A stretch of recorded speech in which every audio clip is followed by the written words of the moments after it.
মাছটার আঁশটা ছাড়িয়ে নিয়েছি এই চামচ দিয়ে। তো দেখো মাছটা কতটাই বড়। তো এবার হচ্ছে মাছটা আমি কেটে নেব। দেখো কত বড় মাছ,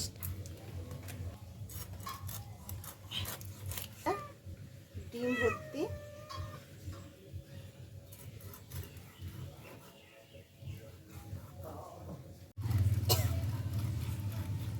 দেখো মাছটার মধ্যে ডিম ভর্তি।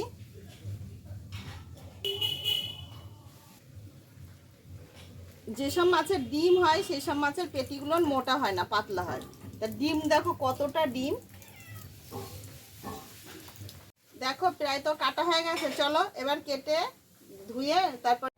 দেখো মাছ কেটে ধুয়ে নিয়ে চলে এসেছি। তা দেখো এই যে মাছের পিস, আর এই দেখো মাছের কতটা ডিম হয়েছে। দেখো কতটা ডিম হয়েছে মাছের, আর এই জায়গায় আছে মাছের মুড়োটা।